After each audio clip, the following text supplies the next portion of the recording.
영혼이 정이고 주말 죄짐 벗고 보니 슬픔 많은 이 세상도 전국으로 와도다.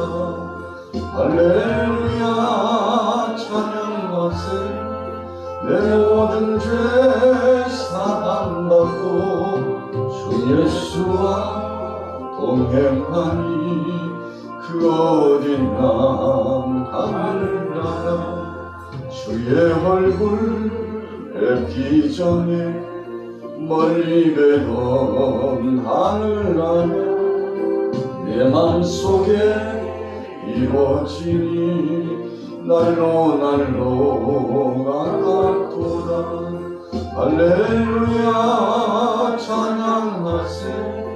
내 모든 죄 사함받고 주 예수와 동행하니 그 어디나 하늘나라. 높은 산이 거친들이 조막이나 궁궐이나 내 주 예수 모실 곳이 그 어디나 하늘나라. 할렐루야 찬양하세. 내 모든 죄 사함받고 주 예수와 동행하니 그 어디나 하늘나라. 은혜 받으시는 말씀 민수기 6장 21절. 민수기 6장 구약성경 203페이지입니다. 민수기 6장 21절 27절까지 교독하시겠습니다.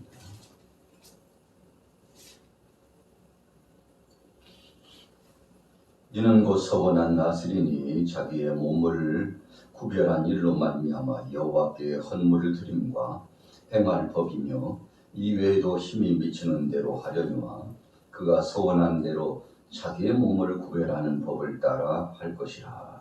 여호와께서 모세에게 말씀하여 이르시되 아론과 그의 아들들에게 말하여 이르기를 너희는 이스라엘 자손을 위하여 이렇게 축복하여 이르되 여호와는 내게 복을 주시고 너를 지키시기를 원하며 여호와는 그의 얼굴을 내게 비추사 은혜 베푸시기를 원하며 여호와는 그의 얼굴을 내게 은혜하여 주사 평강 주시기를 원하십니다.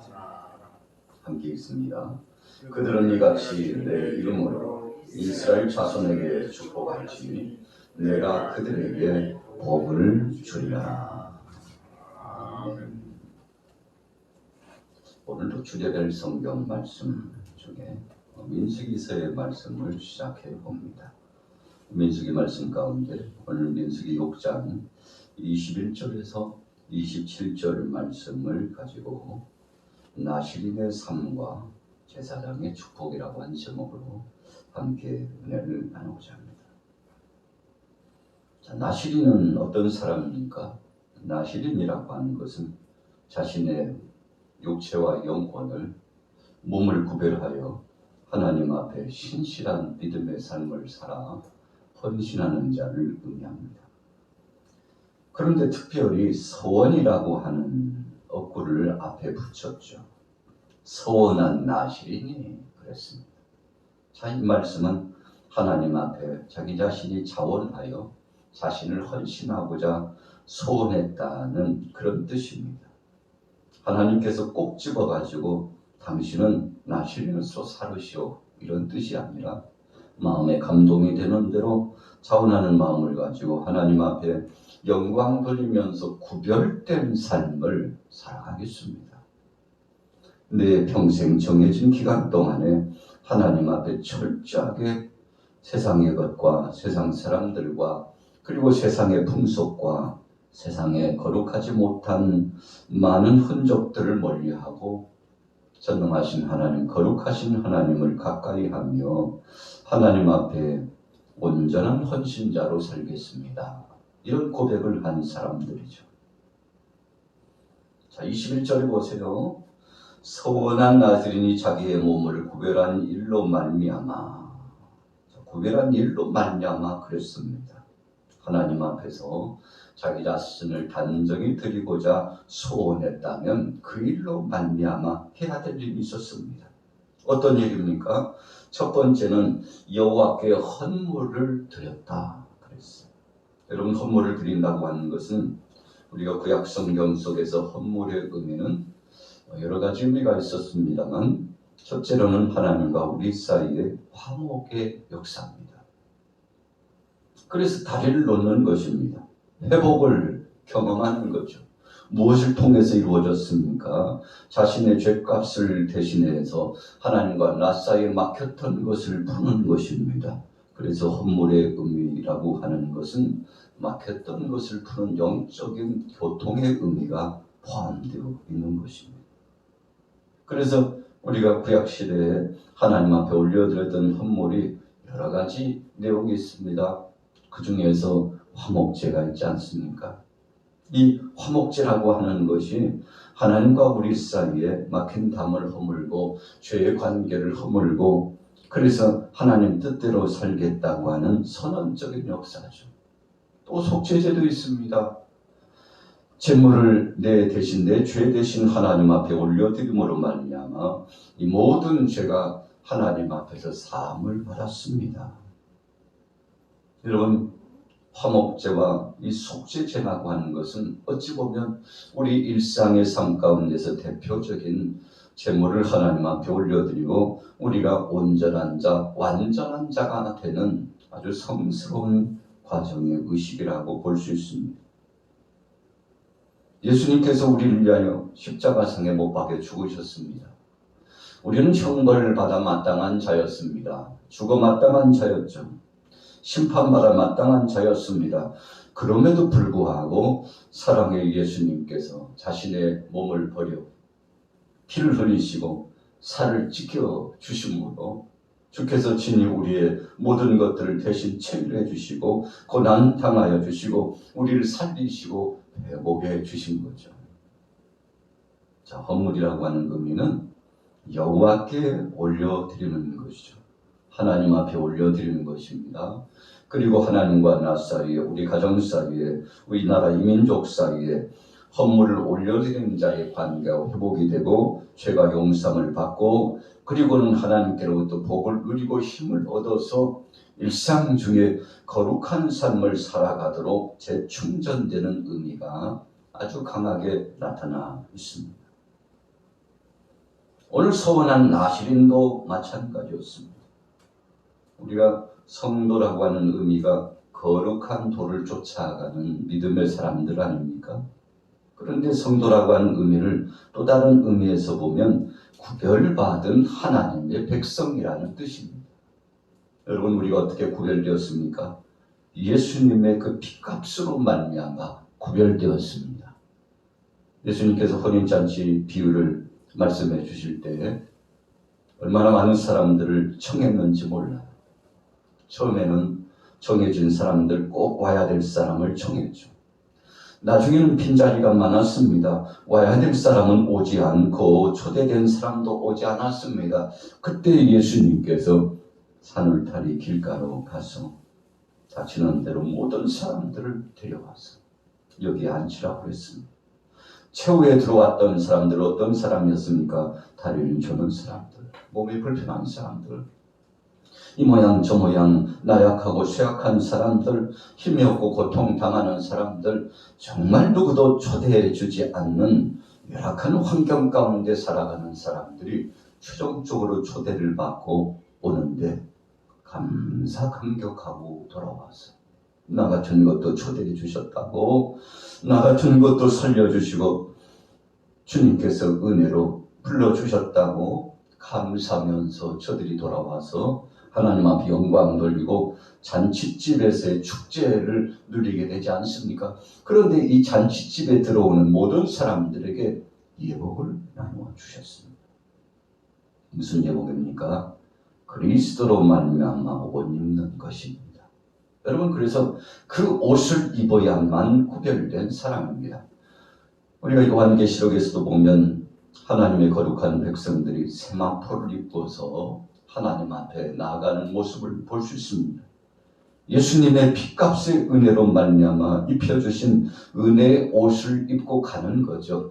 여러분, 그 옷을 벗기면 속에는 참 흉물스러운 것들이 드러납니다. 우리의 마음으로 죄를 범하고, 생각으로 죄를 범하고, 우리 육체도 죄를 범하고, 우리 육체와 영혼이 하나님 뜻과는 상관없는 삶을 삶으로 말미암아 이런저런 참 하나님의 마음을 아프게 하는 죄를 범한 인생들 아니었습니까? 그러나 이 모든 것을 다 덮으셨어요. 무엇으로 덮었습니까? 예수님의 피 흘리신 그 은혜의 옷, 에덴 동산에서는 가죽옷으로, 이 시대에는 보혈의 공로의 그 은혜의 옷으로 우리의 모든 죄를 덮어주신 것입니다. 여러분, 그래서 우리는 하나님 앞에 아무도 자랑 삼아 설 자가 없죠. 부끄러운 수치뿐입니다. 연약한 모습뿐입니다. 자격 없는 자입니다. 그럼에도 불구하고 사랑의 예수님께서 우리 대신 죽어주심으로 말미암아 우리는 온전하고 완전한 자가 되어서 하나님 앞에 서게 된 것이죠. 서원한 나시리는 그런 심정을 가지고 하나님 앞에 갔다는 것입니다. 그래서 영적으로 보면 오늘날 저나 여러분들은 영적 나시린과 같은 삶을 살아가는 것입니다. 그것이 바로 구별된 삶을 살아가는 사람의 모습이기 때문에 그렇죠. 자, 21절 중반절에요. 여호와께 헌물을 드림과 행할 법이며, 자, 법이 있다고 했어요.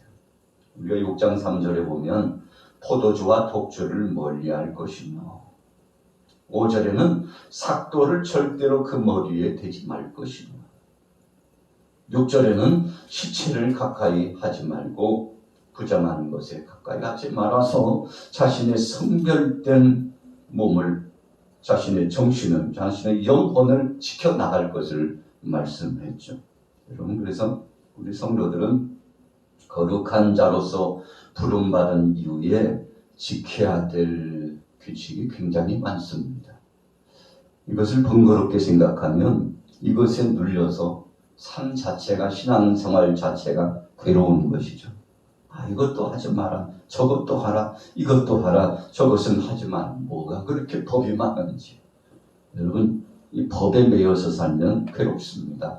그러나 법 안에서 자유로워 하나님 앞에 맡기고 살아가는 것입니다. 그것을 뭐라고 표현하고 있습니까? 진리 안에 자유한다는 것입니다. 십자가 그늘 아래 내 모든 짐을 내려놓고 내가 너를 저어가는 것이 아니라 순풍에 돛을 날고서 그 바람, 선한 바람의 영향력, 주님이 불어주시고 밀어주시는 그 은혜의 영향력으로 살아가는 것입니다. 그래서 바람이 불어오는 방향을 따라서 몸을 맡기면 참 쉽지 않습니까?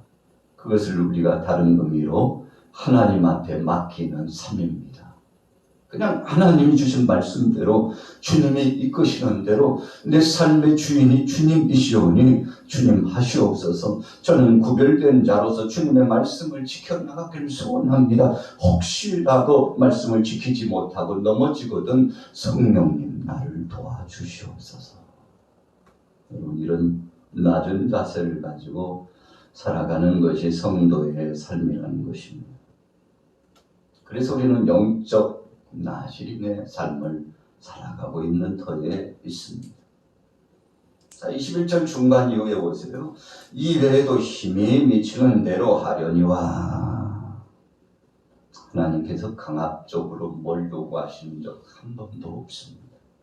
그래서 서운한 나시린 그렇게 표를 붙인 겁니다.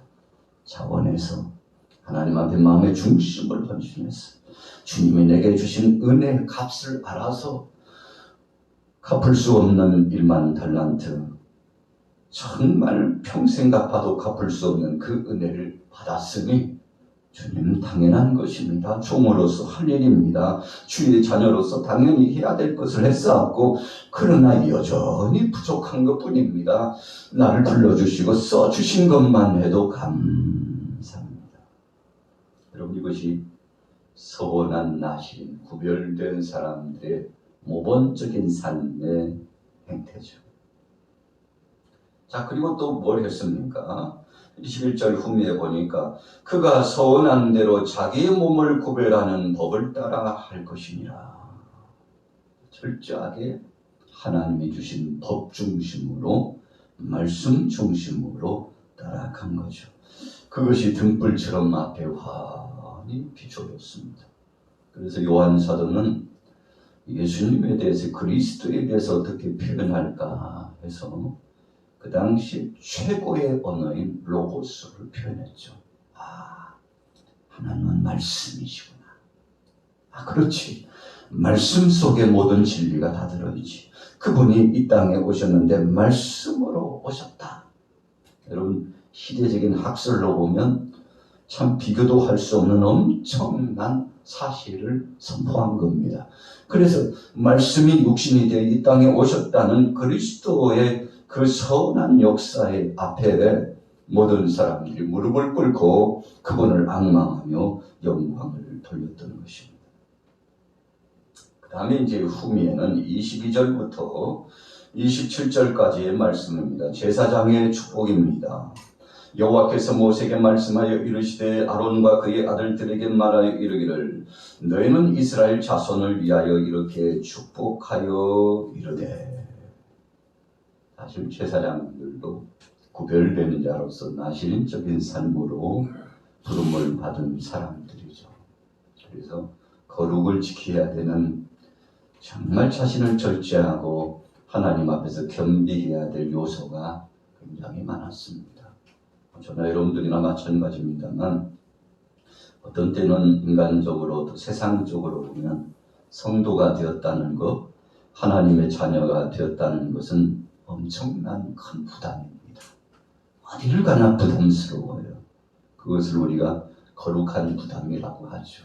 절제해야 되고 해야 될 거 하지 못하고 어떤 것은 꼭 실천해서 해야 되고 참 너무나 많다.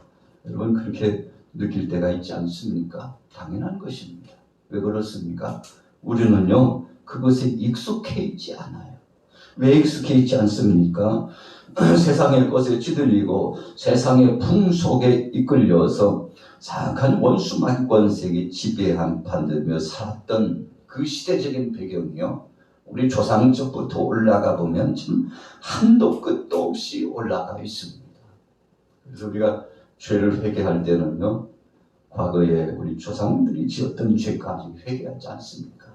우리 할아버지, 아버지, 우리의 몇 대, 우리의 선대들이 하나님 앞에 우상을 숭배하고 하나님의 뜻에 불순종했던 참 간악한 삶을 살았던 이 나라 이 민족의 선대들이 그렇게 살았던 것을 얼마나 회개했습니까? 그래서 우리 기독교 신앙 역사적으로 보면요, 조상들의 죄를 회개하고, 그래서 나 말고도 이웃의 죄를 위해서, 나라의 죄를 위해서 하나님 앞에 기도하는 것이 기도의 정석 아닙니까? 그렇게 기도함으로 말미암아서 하나님 앞에 용서를 구하는 것이죠. 자, 오늘 특별히 하나님께서 지도자 모세와 아론을 부르셔서 그들에게 축복권을 허락하여 주셨습니다. 정한 자죠. 제사장이라고 하는 것은 중보 역할을 감당하는 자입니다. 하나님과 백성들 사이에 중보자로서의 사역을 감당합니다. 그래서 예배 진례를 진행하고 오직 하나님만이 영광 받으시고, 그리고는 하나님께서 약속하셔 내려주신 복을 이 백성들이 받을 수 있도록 중재 역할을 하나님 앞에서 하는 자들이죠. 그런데 예배 진례뿐만 아니라 축복권을 더하여 주었다는 것입니다. 그래서 마음껏 축복하도록 하나님의 정하신 말씀에 따라 축복하도록 했는데, 이 축복한다라고 하는 것은 내가 직접 내려줄 수 없어서 하나님 앞에 소원하는 역할을 감당하는 것입니다. 여러분, 축복이라고 하는 것은 축복한 자가 직접 줄 수 없는 것입니다. 그렇다면 직접 받을 수 있는 것은 무엇입니까? 그냥 복이라고 하는 겁니다. 제사장들은 축복하는 거예요. 하나님 이렇게 저렇게 이렇게 되기를 원합니다. 그러면 하나님께서는 그것을 받으시고 응답하여 주셔서 복을 내려 주시는 것이죠. 여러분, 그래서 모세가 주는 거 아닙니다. 아론이 주는 거 아닙니다. 그냥 하나님이 명시한 대로 그 말씀에 따라서 간절히 소원하고 중재 역할을 하면서 중보자로서 하나님 앞에 소원을 아뢰는 것입니다. 그러면 하나님께서 합당하다고 생각하면 틀림없이 복을 내려주셨다는 것입니다. 그래서 축복이라고 하는 것은 하나님 이러저런 저런 이런 복을 주시옵소서 소원하는 것입니다. 자, 뭐라고 했습니까? 23절에 보세요. 아론과 그의 아들들에게 말하여 이르기를 너희는 이스라엘 자손을 위하여 이렇게 축복하여 이르되 여호와는 내게 복을 주시고 너를 지키시기를 원하며. 여러분, 하나님께서 복을 주시며 복을 주실 뿐만 아니라 지켜주시기를 소원한다 그랬죠? 소원합니다. 하나님 그렇게 되기를 소원합니다. 25절에도 여호와는 그의 얼굴을 내게 비추사 은혜 베푸시기를 원하며. 하나님 불쌍히 여겨주시지 않으면 우리는 살 수 없습니다. 전자에서는 하나님이 지켜주시지 않으면 우리 인생은 참 무의미한 존재, 약한 자입니다. 26절에는 여호와는 그 얼굴을 내게로 향하여 드사 평강 주시기를 원하노라 할지니라. 이런 평강이라고 하는 것은 여러 가지 복 중에 참 최고의 복이라고 말씀드렸죠. 그래서 사람이요, 가장 큰 복은요, 물질의 복도 있고 건강의 복도 있습니다만 마음의 평화를 느끼는 겁니다. 참 천국이 따로 없구나. 오늘 여기에 주님을 모시고 함께 있으니 여기가 천국이구나. 이런 마음을 갖는 시간대인데 여러분, 그것이 최고의 복 아니겠습니까? 그 어디나 주님 모시는 그것이 하늘나라라고, 하나님 나라라고, 여러분 그것이 파라다이스라고 이렇게 기쁠 수가, 여러분 이런 고백을 할 수 있다면 가장 행복한 자죠. 그래서 예수님께서는 제자들에게 복음을 전하는 제자들에게 너희는 나가서 복음을 전할 때 평안의 복음, 평화의 복음을 전하라. 너희가 빈 평안이 그 가정에 받기에 합당하면 그 가정에 받지만 그들이 거부해서 또한 받기에 합당하지 않으면 그 평안이 바로 너희가 소원하며 빌었던 너희가 그 평안의 복을 누리게 되리라. 여러분, 예수님 아주 중요한 명제를 말씀해 주셨잖아요. 그래서 주님 부활하셔서 제자들을 만나 주실 때 맨 처음 나타내 주셨던 복이 너희 안에 평강이 있을지어다. 여러분, 그래서 마음이 편안하지 않으면 그것 자체가 지옥이고 심판입니다. 오늘 여러분들은 주님 안에서 마음의 평화를 누리고 있습니까? 누리고 있다면 행복한 사람입니다. 만약에 누리지 못하고 있다면 그리스도 안에서, 성령 안에서 이 평화가 임하도록 소원하십시오. 주님, 내 안에 있는 쓴뿌리 찌꺼기를 다 제하시고 불같은 것으로 태우시고 물같은 것으로 씻어주시고 주님의 은혜 역사만 나를 지배하게 하시고 마음의 평화가, 주님 그래서 주님 앞에 정말 중심으로 헌신하고 영광 돌리고 이웃과 하나가 되고 가정에서도 이 평화의 기쁨 안에 승리할 수 있도록 여러분 이런 소원을 갖는다면 얼마나 감사한 일이겠습니까? 자, 결론 27절입니다. 그들은 이같이 내 이름으로 이스라엘 자손에게 축복할지니 내가 그들에게 복을 주리라. 여러분, 한 가지 전제 조건이 있었습니다. 내 이름으로. 우리가 그래서 기도하고 나서요, 예수 그리스도의 이름으로 기도하는 건 매우 중요합니다. 미사역을 아무리 이런저런 기도를 잘했어도 마지막에 예수 그리스도의 이름으로가 들어가지 않으면 여러분 그것은 그냥 허공을 치는 것과 같은 것이 될 수 있습니다. 우리가 예배할 때 축도의 시간이 굉장히 중요해요. 이걸 잘 모르는 사람들은 축도하려고 나가요. 예배하다가 또 중간에 나가는 사람들도 꽤 많아요. 정상적인 예배가 아닙니다. 왜 그렇습니까? 오늘 본문에 21절에서 27절의 말씀, 이 중요하구나. 여러분, 이 축복을 비는 하나님 앞에서의 선포를 통해서 복이 내려진다는 거죠. 여러분, 그것이 적어도 주님의 뜻에 합당하다면 어김없이 너희가 내 이름으로 이스라엘 자손에게 축복하면 그들에게 복을 주리라 하셨으니 얼마나 감사합니까? 오늘 하루를 살아가시면서 여러분들의 가정이 더없이 행복했으면 좋겠습니다. 또 이 시간 부르짖어 기도할 때 큰 은혜를 누리며 주님과 함께 동행하는 귀한 거룩한 은혜의 나신과 같은 구별된 삶을 살으시고 믿음으로 승리하시기를 예수님의 이름으로 축원합니다. 살아계신 하나님 아버지 은혜를 감사합니다. 하루가 또 지나갔습니다. 새로운 하루를 열어주신 것을 감사합니다. 주님 은혜 가운데 지나간 시간들을 복되게 하시고 이끌어주신 하나님 감사합니다. 찬양하며 살게 하여 주옵소서. 은혜 안에 살게 하여 주옵소서. 신실한 믿음으로 살아나가게 하옵소서. 오늘도 부르짖어 기도할 때 하늘의 영음을 듣고 주님 앞에 힘으로도 승리케 하옵소서. 예수님의 이름으로 축복하고 기도 올려 싸움나이다. 아멘.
들어가 있습니다.